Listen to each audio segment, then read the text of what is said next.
जनकल्याण सेवा ट्रस्ट अध्यक्ष नवीन कुमार महापात्र अध्यक्षतार जटणी विश्वनाथ मंदिर परिसर में एक आलोचना चक्र अनुष्ठित हो जाइछि। आलोचना चक्र में मुख्य अतिथि भावे पांडव जेना फाउंडेशन अध्यक्ष संतोष जेना, उत्कल सांबादिक संघ खोर्धा जिला सभापति प्रभात मिश्र, सम्मानित अतिथि भावे समाजसेवी चितरंजन प्रधान, प्रमोद हरिचंदन, प्रताप स्वाई, वरिष्ठ सांबादिक रवि स्वाई, आईन परामर्शदाता शिबू रथ, समाजसेवी डीके नायक प्रमुख जोग देथिले। जनसेवा ट्रस्ट तरफ आयोजन करा कार्यक्रम मुख्य आलोचनार विषय थिला आमे भल मनीष हेबा। बढ़िया भल टॉपिक टी रखी चले से विभिन्न प्रकार अनुष्ठान कर्मकर्ता भी आसते।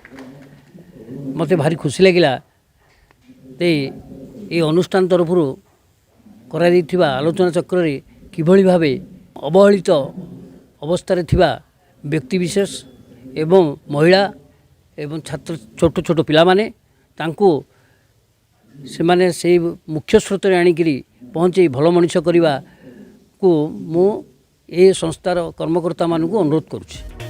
एथिरे संभावना परिवार, जटणी सुरक्षा मंच, माधव गोशाला, जनमंगल संघ, चैतन्य फाउंडेशन, आशा किरण होम, बापूजी युवक संघ को संबर्धित करा जायतिला।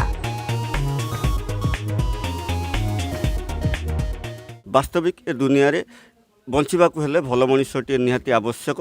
तेणु आम समस्ते हिंसा ईर्षा एवं गर्व अहंकार को भूली भल मनुष्य हवा निहाती आवश्यक। भल मनुष्य हेले भल समाजटी गठन हो। भल समाजटी गठन होला परे आमे एक कलुष मुक्त संसार को एक माने माने पुण्य संसार परिणत करि परिबा। एटा होचे हमर लक्ष्य। प्रकल्प संयोजिका श्रद्धा किन्नर संयोजन रे आयोजित कार्यक्रम रे युव सांबादिक देवप्रसाद दास, समाजसेवी होचिमिन शास्त्री, नीलू पटनायक, एमडी करीम महेश्वर साहू, दीनबंधु सुबुद्धि, बासंती दास, भारती परिड़ा, गणेश परिड़ा, एमडी साजन प्रमुख उपस्थित थिले। एथिरे सरोज सेठी और रामचंद्र साहू को युव समाजसेवी भावे संबर्धित करा जायतिला। जटणीरू प्रशांत कुमार साहूकर रिपोर्ट free2speak.in।